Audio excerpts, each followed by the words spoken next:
live and alert on the north side of the dirty. This your man D Real coming at you with another Be Real with D Real, where edutainment is what I do. What's up?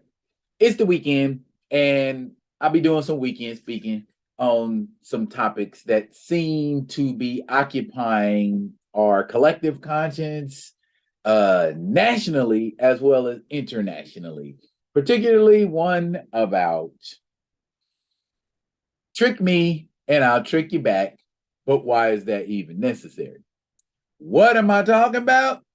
Well, it got a lot to do with divorce and famous people getting divorces and not getting what they expected and it looking real shady. And I have questions. But before we ask those questions, we gonna learn. And why are we gonna learn? Because edutainment is what I do. But before we get all off into that, I need y'all to do what you always do for me. Comment, like, subscribe, and share the Be Real with D-Real page so that when the material comes out, you get it. If you're digging what a brother's shoveling, put some dirt in my bucket, comment, like, subscribe, and share. All of this. Now, what am I talking about cryptically? I'll show you. Ladies and gentlemen, this is, I hope I'm pronouncing this right. His name is Achraf Hakimi. He is a soccer player for Paris Saint-Germain.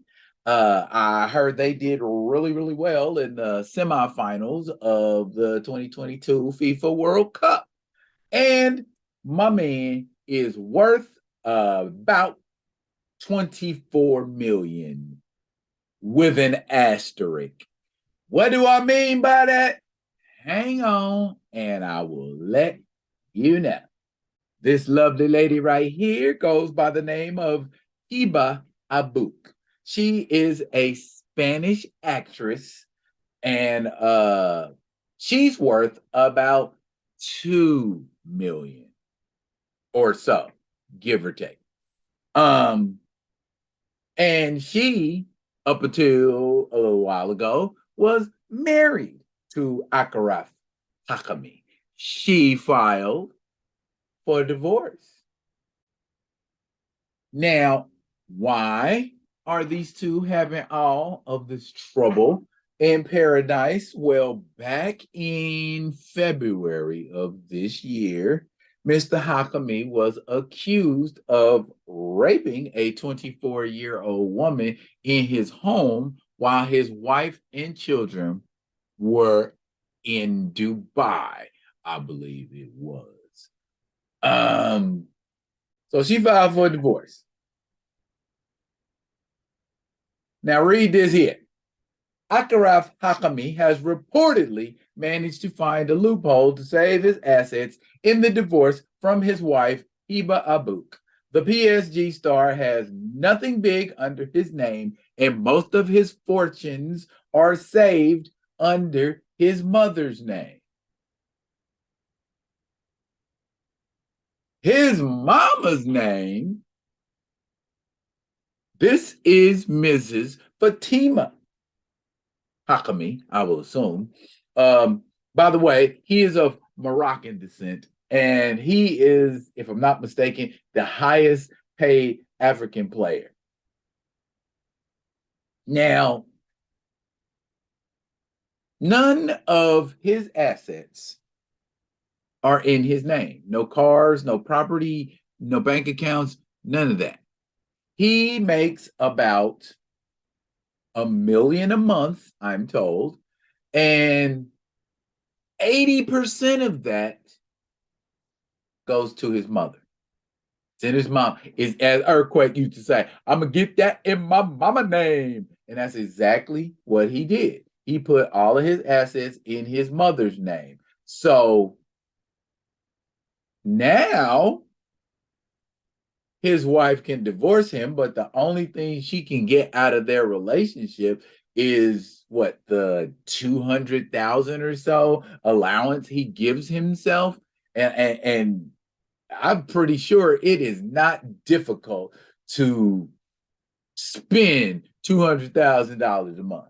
and not have anything to show for it. Shoot, I know people that spend $1,000 a month and don't have anything to show for it. So I know you can spend 200,000 and not have anything to show for it. You take a couple trips, boom, that's gone.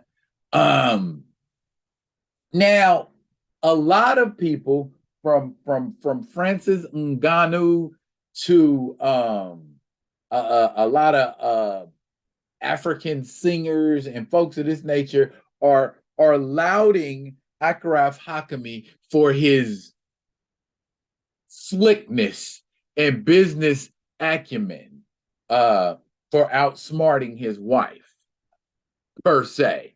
Now, I guess what my thought process was about all of this is, why? I mean, not to say, I mean, I did a little read about her. You know, she is Tunisian in nationality, which is they're both North Africans. And they moved to Spain at a young age. Now, I'm distracted. I guess the $64,000 question is, why? Why would you need to put all of your assets in your mama name as a 24-year-old whole grown ass man? Question 2. If you have to hide your assets from your wife, why be married to her? If you don't trust your wife, why be married to her? Now, maybe people think I'm playing devil's advocate in this situation, but I mean, let's look at it. The man's accused of rape. She don't think he did it, but she don't want to be around him. They're living separately. They were living separately prior to the divorce. So this rape thing wasn't the trigger that made her file for divorce. It was the last straw. So there was other stuff, obviously, that he was doing that strained the relationship. I don't get it, no he said, she said, but you tell me, you know, why people living separate and they married. Okay. Is this a cool move? Do we think it's a cool move? I mean, like I said, if you ain't got nothing to worry about, you ain't got to do all this cloak and dagger stuff, bro. So to me, I feel like there was an ulterior motive to do what he did. They're only married for 3 years. So that means they came into the relationship effing up. Somebody was messing up. Somebody was screwing up. If a marriage can't last for 3 years, I was in 2 marriages that only lasted 3 years. Okay, so something ain't being done right, or somebody is not accepting of someone else's choices and processes and ideas. Because let's be honest, it takes 2 to make a marriage work or to make a marriage not work, unless you're cheating. You know what I'm saying? Because it can be argued in a relationship. Oh, well, if you was doing what you was supposed to be doing in the bed, yeah, but you said I do. So forever. So for whatever, you know what I'm saying? And then again, I'm harking back to Earthquake, and there was a routine where Earthquake talks about marriage being like basic cable. So you got to watch that same channel over and over and over and over. And that's all the entertainment you're going to get. So you better like that channel right there. Get used to it. that's kind of the situation with this, maybe. I don't know. But I mean, let's take another factor into consideration. Hakimi is 24 years old. Hiba Abouk is 36.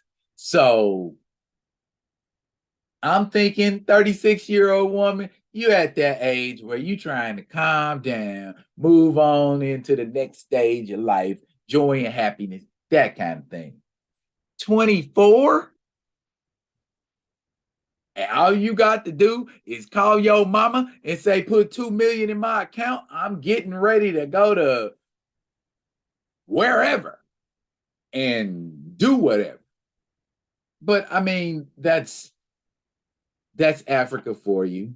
I mean, in African culture, the male's dominant. The male does what the male wants to do whenever the male wants to do it. I mean, I'm speculating here, but at the same time, if everything was what it was supposed to be, I wouldn't be talking about this article right now. I wouldn't be speculating whether or not this man needs to be married. And ultimately, all we know is what we read, and what actually is could be something else entirely different. But until everything comes out in the wash, we can only deal with what we're dealing with. There you have it. That's it for now. But fret not, I will be coming at you with another one of them other ones. And until I do, y'all be good. Be good to each other.